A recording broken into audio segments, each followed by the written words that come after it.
हमें अपने पूर्वजों का स्मरण अवश्य करना चाहिए। वर्तमान की स्थिति ऐसी है कि हम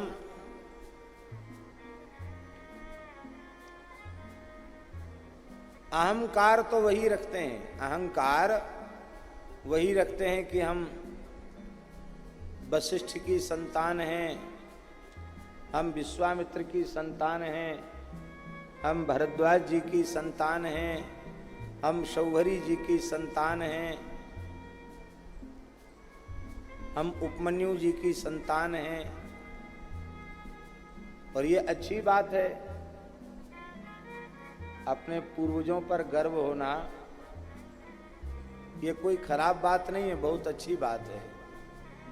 लेकिन इसके साथ हमें यह भी विचार करना चाहिए कि हम जिन वशिष्ठ, विश्वामित्र, अंगिरा,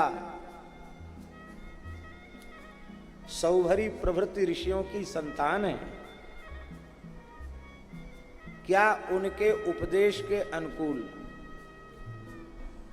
उनके सिद्धांत के अनुकूल, उनकी विलक्षण जीवनचर्या के अनुकूल हमारा जीवन बन पाया है कि नहीं बन पाया है?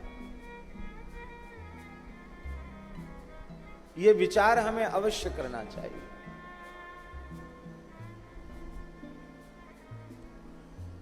क्योंकि यदि जिन पूज्य ऋषियों की परंपरा से हमारा जन्म हुआ है, उन ऋषियों के द्वारा आचरित धर्म हमारे जीवन में प्रतिष्ठित नहीं है, उन ऋषियों ने अपने आचरण के द्वारा जिस वैदिक सदाचार की प्रतिष्ठा की है वो हमारे जीवन में अवतरित नहीं है, और फिर हम अहंकार करते हैं तो वो अहंकार झूठा होगा।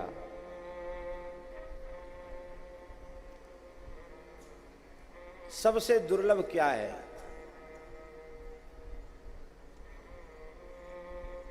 मनुष्य जन्म अति दुर्लभ है। भगवान ने हमें मनुष्य क्यों बनाया? भगवान ने हमें मनुष्य अपनी प्राप्ति के लिए बनाया। भगवत प्राप्ति ही एकमात्र मानव जन्म का फल है।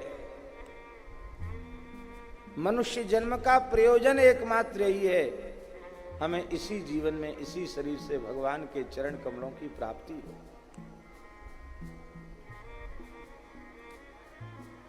मानव शरीर के अतिरिक्त जितने शरीर हैं वे सबके सब शरीर भोग योनि हैं।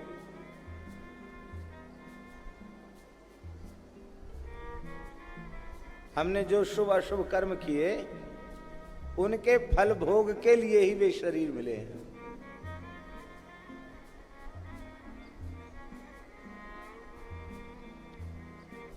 राम जी कहां तक कहें, देवता का शरीर भी पुण्य फल के भोग के लिए मिला है।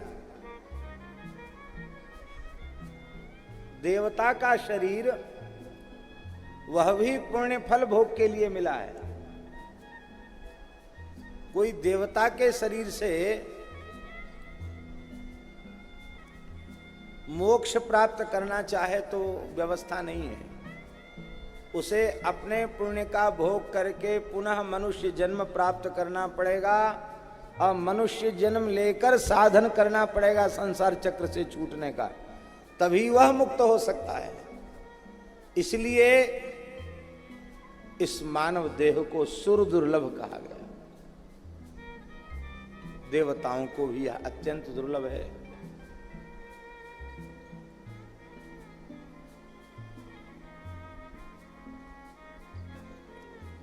सुर दुर्लभ सदग्रंथन गावा,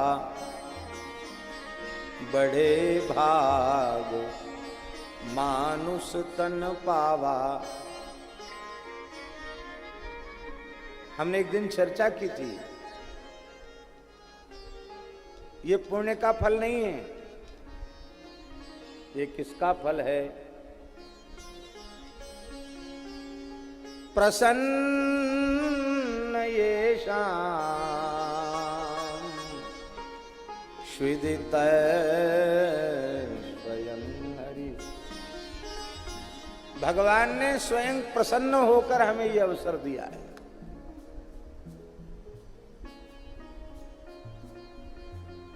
और मानव शरीर में भी ब्राह्मण का शरीर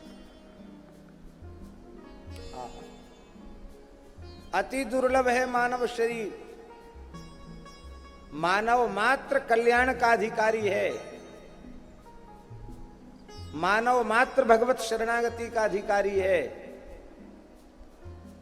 किंतु मनुष्य में भी ब्राह्मण कुल में जन्म मिल जाए, हम कहेंगे इससे बड़ी कृपा और कोई दूसरी हो ही नहीं सकती है।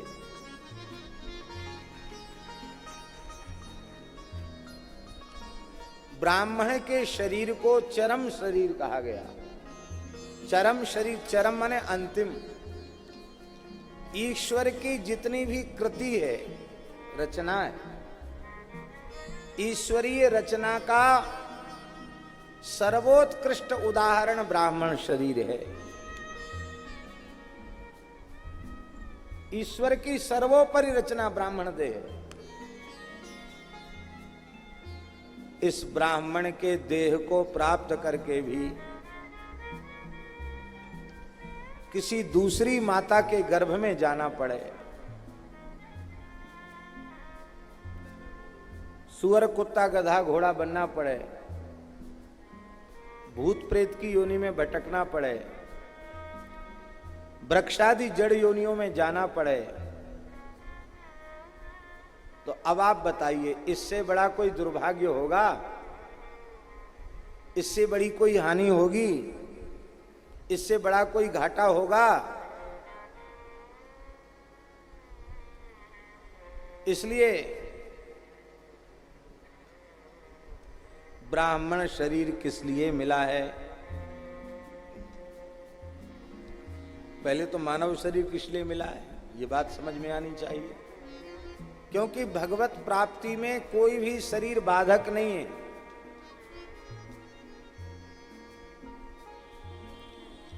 फिर हमें यह समझ में आना चाहिए कि हमें ब्राह्मण कुल में जन्म किस लिए मिला है। श्रीमद् भागवत जी का श्लोक है, लिखने योग्य है। ब्राह्मणस्य शरीरोऽयं क्षुद्र कामाय नेष्यते कृच्छ्राय तपसे चेह प्रेत्यानंत सुखाय च।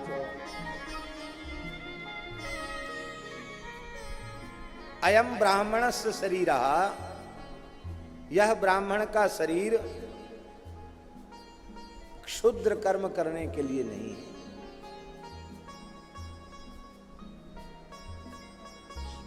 पशु योनि में पड़े जीव जिस कर्म को कर रहे हैं, अथवा अपने आप को भूले हुए सामान्य मनुष्य जो काम कर रहे हैं, मनमाना काम कर रहे हैं, वैसा कार्य करने के लिए ब्राह्मण का शरीर नहीं मिला है।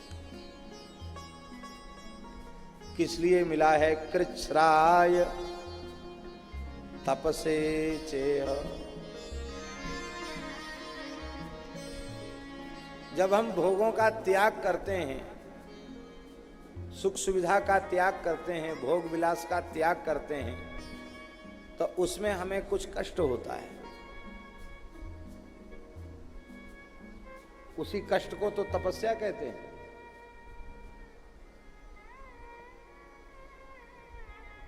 कष्ट सहन करते हुए कठोर तप करने के लिए ब्राह्मण शरीर मिला है। कठोर तप करने के लिए ब्राह्मण शरीर मिला है। अरे बोले भाई, कठोर तप करने से क्या होगा? कठोर तप करने से मिलेगा क्या? तप नहीं करेंगे, बढ़िया ठाट वाट से रहेंगे, बढ़िया किले के जैसा मकान होगा, दास दासी होंगे, नौकर चाकर होंगे, परम सुंदरी पत्नी होगी, बड़े सुंदर पुत्र होंगे, अटूट संपत्ति होगी, अक्षय खजाना होगा, देवलोक का सुख धरती पर ही भोगेंगे, वो बढ़िया है। तपस्या में क्या धरा है? बोले भैया भगवदीय सुख, ब्रह्मानंद का सुख, वह ऐसा सुख है कि उस सुख की बराबरी चक्रवर्ती सम्राट का सुख उसके सामने कुछ नहीं। अरे चक्रवर्ती सम्राट के सुख की जाने दीजिए, इंद्र का सुख भी उसके सामने कुछ नहीं है। अरे इंद्र का सुख जाने दीजिए, ब्रह्मा जी के की आयु में जितने इंद्र होते हैं, ब्रह्मा जी के एक दिन में 14 इंद्रों की आयु पूर्ण हो जाती है। ब्रह्मा जी के एक दिन में 14 इंद्रों की आयु पूरी हो जाती है। ब्रह्मा जी का एक दिन कितना बड़ा होता है? 1 सहस्र चतुर्युगी का ब्रह्मा जी का एक दिन होता है। 1000 बार सतयुग, 1000 बार त्रेता, 1000 बार द्वापर, 1000 बार कलयुग ब्रह्मा जी के एक दिन में व्यतीत हो जाता है। इसी हिसाब से ब्रह्मा जी का महीना, इसी हिसाब से ब्रह्मा जी का वर्ष, और इसी हिसाब से ब्रह्मा जी के 100 वर्ष। तो ब्रह्मा जी के 100 वर्षों में कितने इंद्रों की आयु पूरी हुई? कोई गणितज्ञ होंगे तो वो हिसाब लगाकर बता सकेंगे कि कितने कुल इंद्र हुए। हम समझते हैं शायद 5 लाख से ऊपर हुए। कितने ऊपर हुए ये तो पूरा देखना पड़ेगा, लेकिन 5 लाख से ऊपर हुए। इतने इंद्रों का भोग विलास का सुख भी ब्रह्म सुख के आगे अति तुच्छ है, भगवदीय सुख के आगे अति तुच्छ है। श्री मलूकदास जी महाराज कह रहे हैं, 7 टूक को पीन के, लंगोटी भी साबुत नहीं है, गांठ बांध बांध करके लंगोटी बांधी गई। 7 गांठें हैं लंगोटी में। 7 टूक को पीन के, फिर ही सदा निशंक,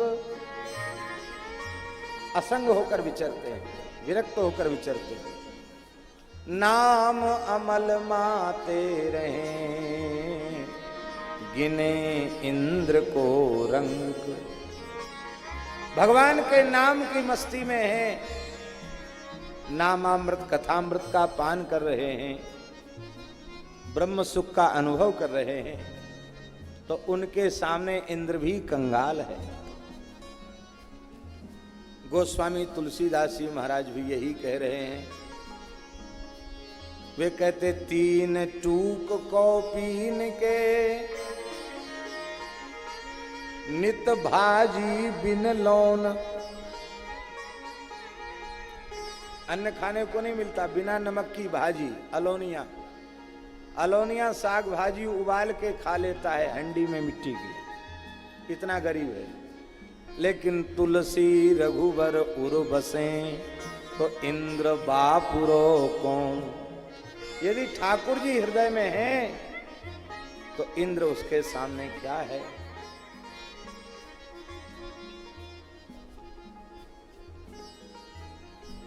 फिरत सने मगन सुख अपने, फिरत सने मगन सुख सपने, फिरत सने मगन सुख अपने तीरथ स्नेह मगन सुख अपने नाम प्रसाद सोच नहीं सपने नाम प्रसाद सोच नहीं सपने फिरत स्नेह मगन सुख अपने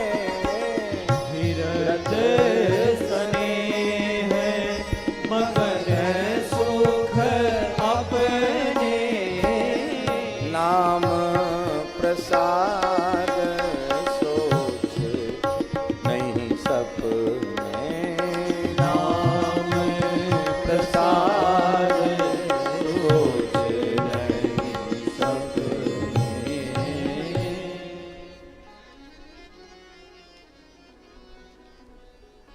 भगवान कह रहे हैं अपने श्रीमुख कमल से, पंचभूतों की अपेक्षा पृथ्वी फोड़कर उत्पन्न होने वाले वृक्षादि श्रेष्ठ हैं। उनकी अपेक्षा जो चलने वाले जीव हैं वो श्रेष्ठ हैं, जिनमें चेतना, जिनमें गति दिखाई पड़ रही, वे श्रेष्ठ हैं। उनमें बहुत पैर वाले श्रेष्ठ हैं, अपाद श्रेष्ठ हैं, अपाद से बहुपाद, बहुपाद से चतुष्पाद, 4 पैर वाले, और 4 पैर वालों में 2 पैर वाला मनुष्य श्रेष्ठ है। मनुष्यों से श्रेष्ठ प्रमथगण हैं, उनसे श्रेष्ठ सिद्ध हैं, चारण हैं, फिर गंधर्व हैं, उनसे श्रेष्ठ किन्नर हैं, उनसे श्रेष्ठ यक्ष हैं, उनसे भी श्रेष्ठ देवता हैं। देवताओं में श्रेष्ठ इंद्र है, इंद्र से श्रेष्ठ मनु हैं, उनसे श्रेष्ठ प्रजापति हैं, और प्रजापतियों में श्रेष्ठ देवाधिदेव महादेव भगवान शिव हैं।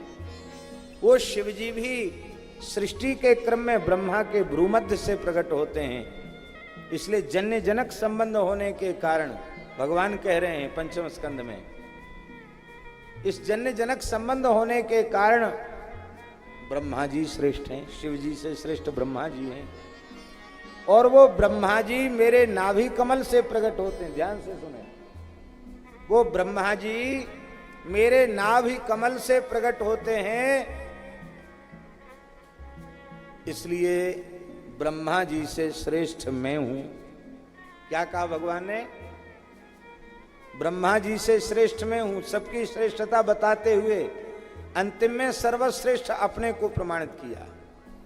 मैं ब्रह्मा जी से श्रेष्ठ हूं, क्योंकि ब्रह्मा को भी उत्पन्न करता हूं, इसलिए ब्रह्मा जी से श्रेष्ठ मैं हूं। किंतु कोई मुझसे पूछे कि हे नाथ, आप अनंत कोटि ब्रह्मांड नायक सर्वेश्वर परात्पर पर ब्रह्म हैं, आप सबसे श्रेष्ठ हैं, आपसे भी कोई श्रेष्ठ है क्या? तो भगवान कहते हैं कि मैं यही उत्तर दूंगा कि समत परो हम द्विज देव देवा, मुझसे श्रेष्ठ ये ब्राह्मण हैं। ब्राह्मणों को भगवान अपने से श्रेष्ठ बतला रहे हैं। इसलिए मनुष्य के जैसा दिखने पर भी ब्राह्मण मनुष्य नहीं है, ये भूदेव हैं, इस धरती के देवता हैं। ब्राह्मण में श्रद्धा नहीं, ब्राह्मण में प्रेम नहीं, तो पक्का समझ लीजिए भगवान में उसका प्रेम कभी संभव नहीं। मनुष्य रूप में परमात्मा इस धरती पर ब्राह्मण के रूप में है, और चतुष्पाद प्राणियों में परमात्मा इस धरती पर गाय के रूप में है। इसलिए गाय के रूप में हम ये अनुभव करें भगवान दर्शन दे रहे हैं, भगवान कृपा कर रहे हैं। ब्राह्मणों के रूप में ये अनुभव करें कि भगवान दर्शन दे रहे हैं, भगवान कृपा कर रहे हैं। अरे भाई, ब्राह्मण की महिमा कितनी है। गौ, ब्राह्मण और जल, अग्नि, इनका सदा सत्कार करने वाला व्यक्ति कभी अल्पायु नहीं होता।